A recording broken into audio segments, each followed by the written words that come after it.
ndinonzi George Kandiero. Ndini president weZimbabwe National Traditional Healers Association, vanhu vanoziva kuti ZINATA. Isusu tinongozvinzwawo imo mumavhitivhiti nemi mapepanhau enyu aya muchitaura kuti akune kwakati munhu abatwa nenyuchi, ingave TV, anga nemukadzi wemunhu atumirwa nyuchi.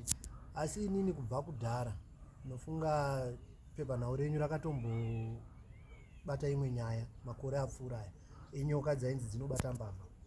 Nofunga inini pachangu ndakatoenda kunzvimbo yeEpworth ndichiti ndizvionere ndega kuti inyoka dzakamira sei. Tichisvika ipapo panzvimbo takaona kuti nyoka idzi inyoka dziya dzinenge dzabviswa zvihuturu huya mazino anouraya aya anobudisa poison aya.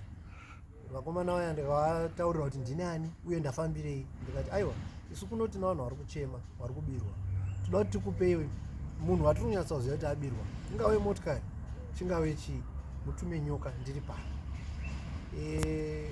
Mamhanyiro akaita vakomana ivavo kubva panzvimbo munzvimbo yakomboni yatsva, vanhu vakashaya kuti chii chaitika, nekuti inini ndandatozviona nekuziruzivo rwandinarwo nenhunhwa dzandakaenda nadzo kuti aiwa hakuna zvinhu zvakadaro.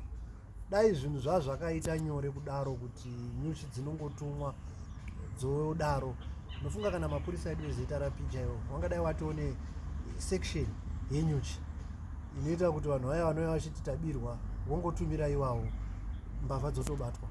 Noitwa Pastor H. Muchefa. Ishoko randiri kunzwa kuti kune vamwe vari kudini, vari kushandisa nyuchi pakubetsera vanhu kwavanenge vachiita mukati muupenyu.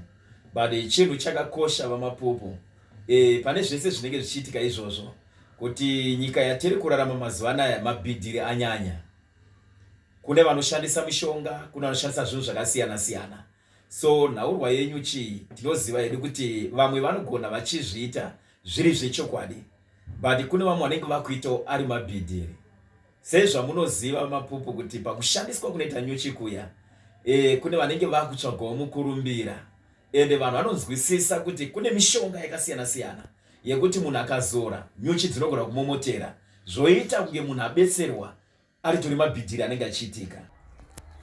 Chokwadi wanyamwida, kana tiri kuzviona mumaredhiyo, matv, unongozviona, asi maziro atinoita ndekuti zvinhu zvimwe zvacho zvinokonzerwa nemi munobva mazvitambira, mobva mazvikurudzira zvichienda pasocial media zvichiitwa sei, ndo zvinhu zvabva zvaita kuti vanhu vanyanye wapanduke, vanhu vachibira, vanhu vakuba nechitsotsi chekushandisa zita remidzimu. Ine ndinonzi Cuthbert Nyaruvenda, ndichiyera mukanya, ndiri bishop wesangano dzvene raApostori, ndiri president weZINIPA wen'anga dzese nemaprofita.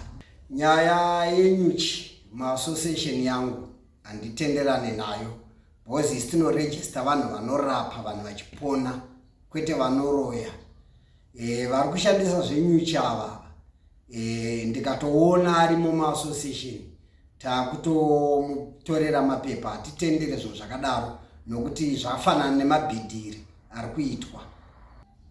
Zviriko zviri kuitika kuvanhu, chiri chitsotsi chinenge chichiitika, chiri kuitwa nevanhu vanozviti vanorapa, chitsotsi icho chiri kutoitika. Isa hatitendere zvinhu zvakadaro neunhu hwakadaro, nokuti kune zvinonzi nyuchi, tiri kushandisa nyuchi tichirapa munhu, hakuna zvinhu zvakadaro.